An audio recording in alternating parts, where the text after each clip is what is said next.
ஸ்ரீ குருபியோ நமகா.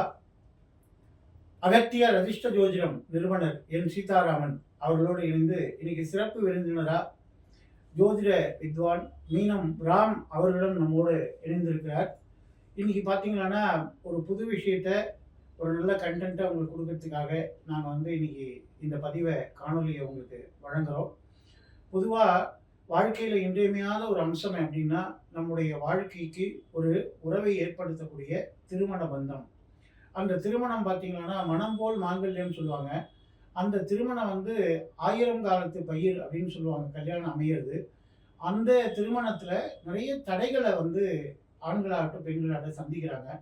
இதுக்கு என்ன காரணம் இருக்க முடியுன்றத நம்மளோட சிறப்பு விருந்தினராக கலந்து கொண்டிருக்கிற ஜோதிட வித்வான் மீனம் ராம் அவரிடத்திலிருந்து தொடங்குவோம். ஐயா வணக்கம். வணக்கம். இந்த திருமணத்தில் ஆண்களாகட்டும் பெண்களாகட்டும் நிறைய தடைகளை சந்திக்க வேண்டியதாக வருது.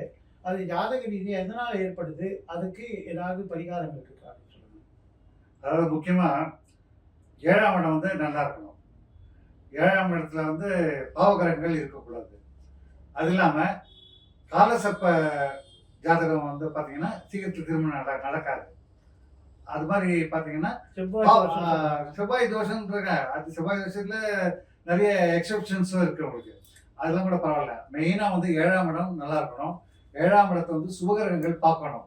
சுபகிரகங்கள் பார்க்க அதுக்கப்புறம் பார்த்தீங்கன்னா சில பேர் சொல்லுவாங்க குரு இருந்தாலே நிறைய பேர் கல்யாணம் ஆகாது. 7ஆம் இடத்துல நீங்கள் பார்த்தீங்கன்னா 7ஆம் இடத்துல குரு இருந்தாலே கல்யாணம் ஆகாது. அது மாதிரி இருக்கு.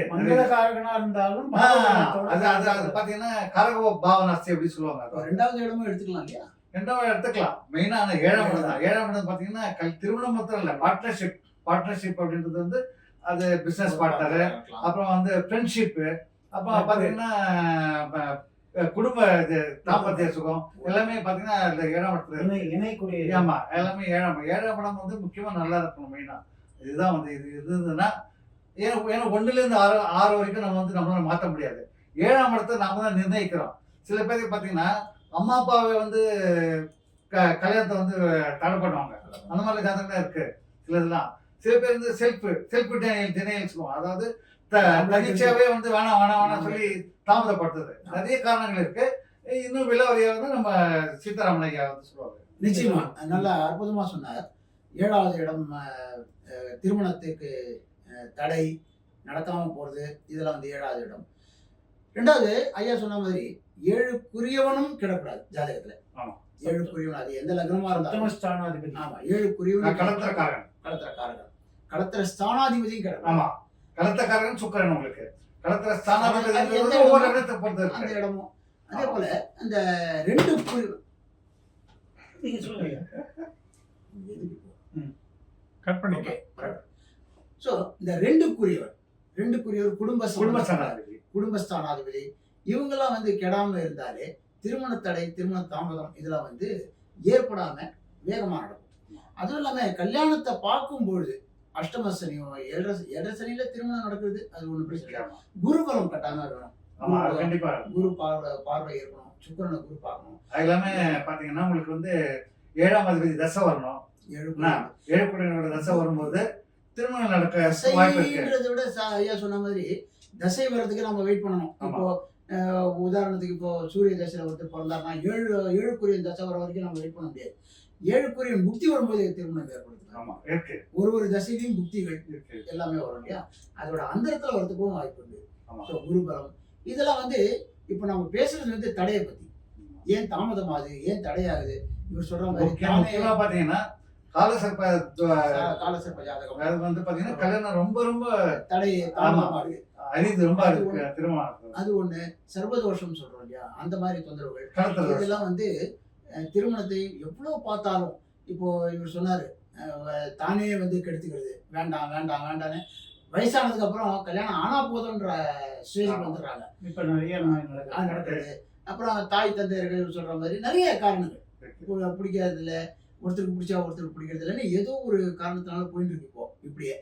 ஸோ இது நம்ம பரிகார கோயில்கள் அப்படின்னு கேட்டிருந்தீங்க. இதுக்கு ஏதாவது பரிகாரம் இருக்கா, கோயில் இருக்கா அப்படின்னு பார்த்தீங்கன்னாக்கா நிறைய கோயில் எடுத்துக்கலாம். நிறைய கோயிலை சொல்லலாம். பரிகார கோயில், திருமண தேதி இருக்கு, நிறைய கோயில் இருக்கு. அப்ப அது இந்த திருப்பைஞ்சிலி இருக்கு, தலசேன பெருமாள் தலசன பெருமாள், திருப்பைஞ்சிலி, திருவிடவந்தை, திருவிடந்தை, இந்த மாதிரி நிறைய. சிவஞான அது மாதிரி பாத்தீங்கன்னா அந்த சுரக்காய் சித்தர் ஒரு கோயில் இருக்காரு அங்க, அது திருப்பதி போற வழியில பாத்தீங்கன்னா அங்க ஒரு திருமண தடைக்கு ஆமா உண்டான நிறைய இருக்கு உண்டானதெல்லாம் இருக்கு. இருக்கு. இருந்தாலும் இதுல ரொம்ப முக்கியமா ஒரு கோவில் வந்து நிறைய பேர் தெரிஞ்சுக்க வேண்டிய கோவில், அது என்னன்னு கேட்டீங்கன்னா சம்மோகன கிருஷ்ணன் ஒரு கோவில். ஓ சம்மோகன கிருஷ்ணன் ஆமா ஆமா இது பாத்தீங்கன்னா அர்த்தநாரி, இப்ப எடுத்துக்கிட்டோம்னா சிவனும் பார்வதியும் பாதி பாதி அர்த்தநாரி அர்த்தநாரி இல்லையா? திருச்செங்கோட்டுல இருக்கு. திருச்செங்கோட்டுல அந்த மாதிரி சம்மோகன கிருஷ்ணர் ராதாகிருஷ்ணர் பாதி பாதி. இது ரொம்ப அரிதான ஒரு கோவில், ரொம்ப அரிதான கோவில். இது வந்து பாத்தீங்கன்னா நம்ம சேலம் இந்த நாமக்கல் கிட்ட மோகனூர்ன்ற ஊர்ல இந்த கோவில் அமைஞ்சிருக்கு. இந்த சம்மோகன கிருஷ்ணரை போய் ப்ரே பண்ணிட்டு வரலாம்.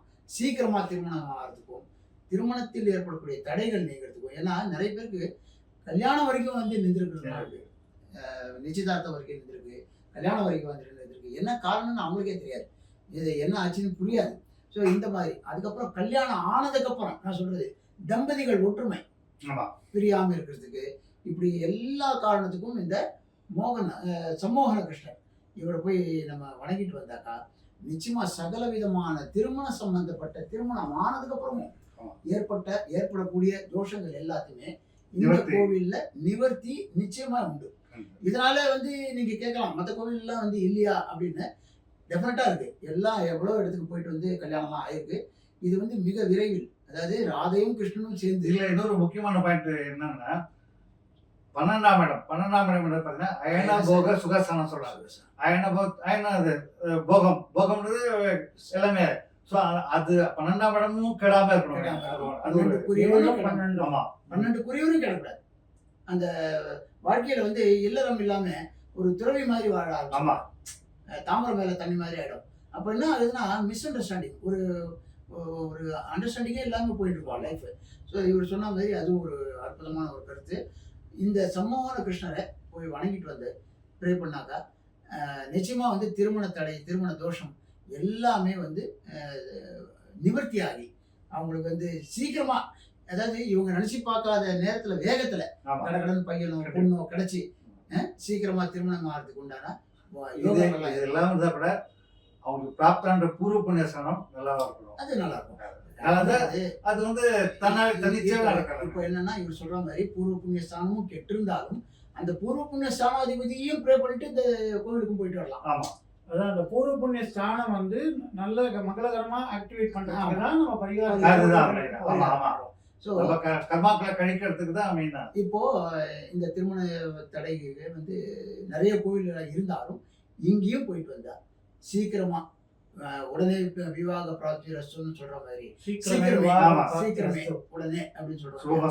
சுபமஸ்து. ஸோ நிச்சயமா வந்து நடக்கிறதுக்கு நிறைய வாய்ப்புகள் உண்டு. இப்போ நம்ம திருமணத்தை வந்து தடையே எந்த கோவில் போனா நிறைய கோவில் இருந்தாலும் இந்த கோவிலை பத்தி நம்ம வந்து சொல்லியிருக்கோம். சம்மோகன கிருஷ்ணரை இவரை எப்படி சேவிக்கிறது, எப்படி பிரார்த்தனை பண்றது அப்படின்ற ஒரு ஆன்மீக விளக்கத்தை ஐயா ஸ்ரீதர் அவர்கள் வந்து நீங்க நேயர்களுக்கு சொல்லணும்னு நினைக்கிறேன். அதாவது இப்போ இருக்கிற இந்த காலகட்டம், அதாவது நம்முடைய காலகட்டம், நம்முடைய குழந்தைகள் காலகட்டம், இப்போ அடுத்த தலைமுறை, நமக்கு முந்தைய தலைமுறை, நம்முடைய ஃபாதர்ஸ், அப்பா அம்மாவுடைய காலகட்டம், ஃபோர் ஃபாதர்ஸ், அவருடைய நம்முடைய தாத்தா பாட்டிகள் காலகட்டம்னு இது வந்து காலங்கள் மாறுபடும் போது அதனுடைய தாக்கத்தால கிரகங்கள் மாறுபட்டு இயற்கையினுடைய சூழல் மாறுபட்டு அதனால நம்முடைய மதியும் கெட்டு அதனுடைய தாக்கத்தை நம்ம இப்போ அனுபவிக்கிறோம். அந்த வகையில் பார்த்தீங்கன்னா இப்போ எங்கள் அப்பா அம்மா காலங்கள்லாம் பொண்ணு அப்பா பார்த்துருக்க மாட்டாரு, அப்பா கல்யாணம் பண்ணிக்க போற எங்கள் அம்மா அவங்க பார்த்துருக்க மாட்டாங்க. பெரியவங்க நிச்சயம் பண்ணாங்க, அவங்க ஜாதகம் பார்த்தாங்க, பொருத்தம் பார்த்தாங்க, கல்யாணம் பண்ணாங்க, நல்லா இருந்தாங்க. அதுக்கப்புறம் எங்களுடைய காலகட்டங்கள் இப்போ வரும்போது பார்த்தா முதல்ல நிச்சயதார்த்தம் பண்ணும்போது முன்னாடி வச்சுக்கிட்டு அப்போ பேசுறது ஒருத்தருக்கு ஒருத்தர் மனசு ஒத்து போகணும்னு பேசி அதுல 2 பேருக்கும் மனம் ஒத்து இருக்குன்னா இருமணம் இணைந்தால் திருமணம் அப்படின்னு பண்ணாங்க. ஆனா இப்போ இருக்கிற காலகட்டம் நமக்கு அடுத்த தலைமுறை இருக்குன்னா விஞ்ஞான யுகத்துல லிவிங் டுகெதர் அப்படின்னு சொல்லிட்டு முன்னாடி வந்து நாங்க பழகி பார்ப்போம், அந்த பழகி பார்த்து ஒரு வருஷமாவது ஒருத்தருக்கு ஒருத்தர் அந்த குணங்கள் பிடிச்சிருந்தா கல்யாணம் பண்ணிக்கிறதுன்னு இப்போ ஒரு ட்ரெண்ட் வந்துருக்கு. இப்போ இது எங்கேன்னு வந்திருக்குன்னா இது எதுவும் புதுசா வரல, எல்லாமே நம்முடைய விஷயங்கள்ல இருந்திருக்கு. இருக்கு. அந்த வழியில தான் பாத்தீங்கன்னா மோகனூர்ல நாமக்கல் போற வழியில சம்மோகன கிருஷ்ணன் இருக்காரு. அவர் வந்து ராதைய காதல் திருமணமாக ஓ அவள் வந்து காதல் கொண்டு சர்வம் கிருஷ்ணார்ப்பணம்னு கிருஷ்ணனுக்கு தன்னையே ஒப்படைத்தாள். அப்படி. அப்படி ஒப்படைக்கும் போது அவளுடைய அந்த ஏக்கத்தை தீர்க்கறதுக்காக கிருஷ்ணன் தன்னிலே பாதியாக ராதையை ஏற்றுக் கொடுத்தாள். சரி பாதியாக எப்படி அர்த்தநாரியாக திருச்செங்கோட்ல சிவபெருமான் அம்பிகையை பாதியா ஏத்துக்கிட்டாரோ அது மாதிரி கேதார கௌரி விரதம் இருந்து அம்பாள் எப்படி வந்து சிவனோட பாதி உடம்பு தேகத்துல சேர்ந்தாலோ அது மாதிரி இவங்க 2 பேரும் சேர்ந்துருக்காங்க. இதுல முக்கியமான விஷயம் என்னன்னா கல்யாணம் ஆன தம்பதிகள் சேர்ந்து வாழறதுன்றது தாம்பத்தியத்தினால உருவாகக்கூடியது. ஆனா காதல்லையே இருவரும் சேர்ந்து வாழறதுன்றது வந்து நம்ம திருச்செங்கோட்டில் இருக்கக்கூடிய அர்த்தநாரியாகவும் அதே சமயம் திருமோகனூர்ல இருக்கிற சம்மோகன கிருஷ்ணன் தான் இவர்கள் காதல்லையே இருவரும் சேர்ந்து வாழ்வது என்பத சாட்சியாக இருந்தாங்க. அதனாலதான் இந்த திருமோகனம்ன்றது மோகம்னாலே ஆசையை பூர்த்தி செய்வது. நான் ஆண்டாள் வந்து மற்றையினம் காமங்கள் மாற்றுன்னு பாடியிருக்கா. என்னுடைய ஆசையெல்லாம் சுவாமி பேரை மாற்று அப்படின்றார். இதுதான் தெய்வீக திருமணம் அப்படின்னு பேரு. அந்த மனம் ஒன்று கூடி வரணும்னா நீங்க சொல்ற மாதிரி அந்த பூர்வ புண்ணிய ஸ்தானங்கள் குரு பலன் கெட்டிருந்தா கூட தெய்வ பலத்தால மாங்கல்ய பலத்தை கொடுக்கறதுக்காக இணை. ஸோ அந்த இணையில இவங்க 2 பேரும் சரிபாதியா சேர்ந்து இருக்கக்கூடிய தலம் அவங்களுடைய பேராலேயே மோகனூர். சம்மோகனம் அப்படின்னு நாராயண பட்டத்திரி நாராயணியத்துல ஒரு ஸ்லோகமே பாட்டிருக்காரு சம்மோகன கிருஷ்ணனை பத்தி. அதுக்கு ஒரு அற்புதமான ஸ்லோகம் இருக்கு. இந்த ஸ்லோகத்தை சொல்லி அவங்க பாத்தீங்கன்னா அவருடைய கரத்துல ஒரு கரம் புல்லாங்குழல் வச்சுருக்காரு, ஒரு கரம் அவள் ராதை செண்டை இருந்துருக்காங்க. இது மாதிரி ஒரு பக்கம் வந்து இவர் கிரீடியா வைர கிரீடம் தரிச்சுருக்கார், ஒரு பக்கம் அவள் கூந்தல் பின்னிய கூந்தலை முடிச்சு வச்சுருக்கார். இது மாதிரி சரிபாதியா அவர்கள் 2 பேரும் நீங்க ஏற்கனவே சொன்னீங்க சயன போக ஸ்தானம்னு, அது மாதிரி 2மே இணைந்த ஒரு கஷேத்திரமாக மோகனூர்ல இருக்காங்க. இவங்களை வந்து நம்ம விளக்கேற்றி வச்சு சித்திரப்படமா இப்போ வந்து கிடைக்கிறது நமக்கு மோகனூருடைய 6 மணிக்கு மேல சாயரட்சையில விளக்கேற்றி வச்சு ஒரு ஸ்லோகம் இருக்கு இந்த சமோகன கிருஷ்ணனுக்குன்னு. அந்த ஸ்லோகத்தை தினம் ஒரு 3 நாள் நம்ம ஒரு மண்டல காலம்ன்ற மாதிரி பாராயணம் பண்ணி நவநீதம்னு சொல்லக்கூடிய கல்கண்ட பொடியாக்கி வெண்ணெயில கலந்து, அதுதான் அவருக்கு வந்து ஏன்னா இணை கல்கண்டும் வெண்ணையும் கலந்தால் நவநீதம். அவன் கிருஷ்ணனுக்கு நவநீத கிருஷ்ணன் பேரு.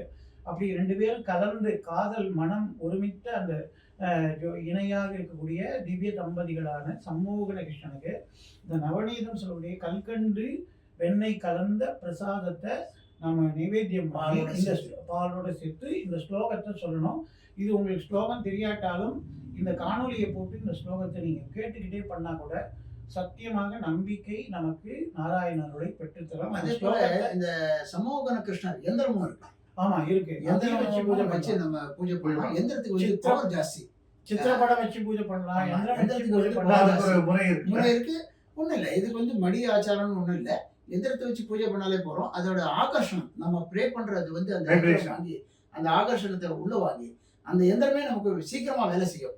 சீக்கிரம் திருமண விவாகத்தை நமக்கு ஏற்படுத்தி கொடுக்கும் வெகு விரைவில். ஆக்சுவலா பாத்தீங்கன்னா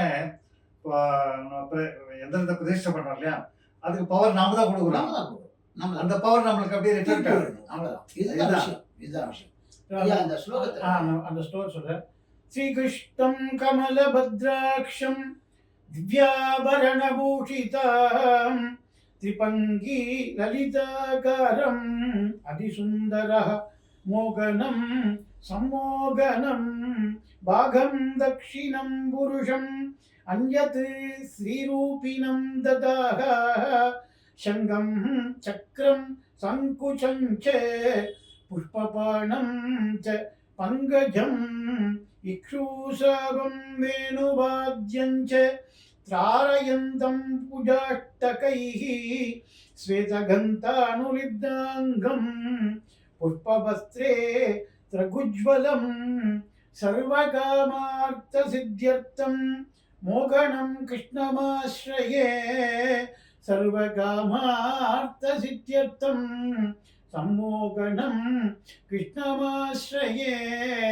இந்த ஸ்லோகத்தை நம்ம வந்து எழுதி வச்சுட்டு படித்தாலும் படிக்கலாம், இல்லை இப்போ டவுன்லோட் பண்ணி எடுத்துட்டு இப்போ பிடிஎஃப் காலத்தில் படிக்கலாம், இல்லை இந்த காணொலியை போட்டு காதால் கேட்டுக்கிட்டே நம்ம நித்தியம் அவருக்கு துளசியால அர்ச்சனை பண்ணி இந்த கல்கண்டு கலந்த நவநீத பிரசாதத்தை பாலோடு நம்ம வந்து நைவேத்தியம் பண்ணிட்டே வந்தா அற்புதமான கல்யாண பலத்தை, திருமண தடையை நீக்கி சர்வ மாங்கல்ய பலத்தை கொடுத்து அது நம்மளை கல்யாணத்துல நம்மளை ஈடுபடுத்தி நல்ல ஒரு திவ்ய தம்பதிகளா, இணை பிரியாத தம்பதிகளா வாழ வைக்கிறாரு. இதுல காரணம் என்னன்னா, அவர் கையில கரும்பு வர வச்சுருக்காரு. மன்மதன் தான் கையில கரும்பு வெள்ள வச்சிருந்தார். அதுக்கு அதை சிவனை கூட முருகனுடைய அவதாரம் வர்றதுக்காக மன்மதன் புஷ்பபானத்தை எடுத்துட்டு போய் கரும்பு வில்லோட அவர் காமகோட்டியா இருக்கிற ஏகாம்பரநாதருடைய தவத்தை கலைச்சதாகவும், அவர் நெற்றிக்கண்ணால் மன்மதன் சாபத்தால விழுந்த பொழுது அந்த தம்பதிகள் திரும்ப சேரத்துக்காக காமாட்சி அம்பாளை போய் குங்குமார்ச்சனை பண்ணதுனால ரதிதேவி வெண்ட பதிசெயமானது அபஜயமாக பார்த்தவர்தம் முன் அதிசயமாக வென்றோ வாமபாகத்தை பவ்வியதேன்னு அபிராமி அந்தாதிலே சொல்றார். சிவன் தன் வேலை தான் பண்ணார், தபஸ் பண்ணார். அவர் காமகோட்டி, காமம் கடந்த எல்லையில் இருக்கார். ஆனா மன்மதன் அவருக்கும் திருமண பந்தத்தை உண்டாக்கணும்னு காமபானத்தை கரும்பு வில்லில் வச்சு சேர்த்தான். அதே மாதிரி சம்மோகன கிருஷ்ணர் இங்க வந்து அற்புதமாக இச்சு சாபம் வேணுவாத்தியம் தாரயந்தம் புஜாட்டகைன்னு கையில வந்து அந்த கரும்பை வச்சிருக்கார், புஷ்பபானங்களை வச்சிருக்கார்.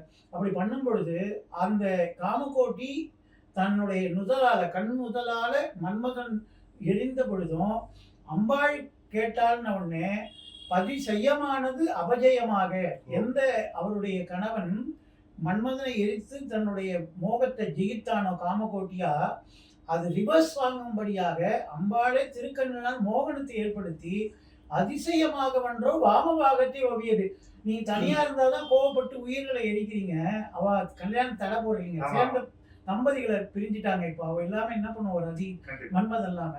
அதனால நான் உங்களை தனியா விட மாட்டேன்னு ஒன்றாவே மேனில கலந்தாலும் அதிசயமாக வென்றோ வாமபாகனா இடது பாகத்துல வவ்வியதை சேர்ந்து கொண்டாள். அது மாதிரி இந்த திருமோகனூர்ல ரெண்டு பேருமே சேர்ந்து இருக்கிற இந்த தலத்துல நம்பிக்கையோடு நாம பூஜை பண்ணி அர்ச்சனை பண்ணி ஸ்லோகத்தை சொன்னா, நீங்க எல்லாம் சொன்ன மாதிரி ஜாதக பலத்துல குரு பலன் இல்லைன்னா கூட இந்த பூர்வ புண்ணிய ஸ்தானங்கள் வலுப்பெற்று சீக்கிரமேவ விவாகம் அப்படின்னு சொல்லக்கூடிய அந்த திருமணமானது கைகூடி வரும் அப்படின்னு கல்யாணம் ஆகாதவர்கள்லாம் இந்த காணொலியை பார்த்த மாத்திரத்துல உங்க குடும்பங்கள்ல உங்க சகோதரிகளுக்கோ அண்ணன் தம்பிகளுக்கோ யாருக்காவது கல்யாணம் ஆகாத பரிகாரங்கள் தேடிட்டு இருந்தீங்கன்னா இந்த காணொலியை அவங்களுக்கு அனுப்பி வைங்க.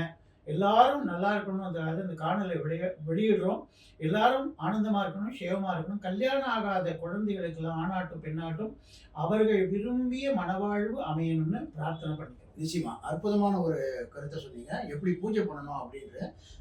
அந்த பூஜையை முடிச்சுட்டு அந்த பாலையும் வெண்ணையும் அந்த யாருக்கு கல்யாணம் ஆகணுமோ அவங்க வந்து அந்த எடுத்துக்கொண்டு ஒரு சமோகன கிருஷ்ணர் படம் சமோகன கிருஷ்ணர் படம் டவுன்லோட் பண்ணிக்கலாம். திருமோகனம் கூட போய் சேவிச்சுட்டு ஒரு மண்டலகார விரதம் இருந்து முடிச்ச உடனே பூர்த்தி ஆன உடனே கல்யாணம் நிச்சயம் ஆன உடனே தம்பதிகளா போய் இந்த மோகனூர்ல திருமணம் பண்ணலாம். கால நேரங்கள் ஏதாவது கத்தால பண்ணோம், அது சாயந்தரம் 6 மணிக்கு மேல பூஜை பண்றது வீட்டுல சாயந்தரத்துல பண்ணோம். பெருமாள் தரிசனம் கோயில் திறந்திருக்கும் போது கல்யாணம் முடிஞ்ச பிறகு தம்பதியா போய் நன்றி கடனாக நம்ம போய் சுவாமியை சேவிச்சுவாங்க. இந்த பூஜையை முடிச்சு இந்த பாலையும் வெள்ளியும் யாருக்கு கல்யாணம் ஆகணுமோ அவங்க வந்து எடுத்துக்கணும். சீக்கிரமா வந்து விவாகத்துக்கு உண்டான வாய்ப்புகள் தேடிட்டு வரும். இப்படிப்பட்ட ஒரு அற்புதமான விஷயத்தோட நாங்கள் அடுத்த காணொலியில் உங்களை வந்து சந்திக்கிறோம். இந்த பதிவு உங்களுக்கு பிடிச்சிருந்ததுன்னா ஷேர் பண்ணுங்க, லைக் பண்ணுங்க, சப்ஸ்கிரைப் பண்ணுங்க, மறக்காம பெல் பட்டனை கிளிக் பண்ணி வச்சுக்கோங்க. நன்றி, வணக்கம். நன்றி, வணக்கம்.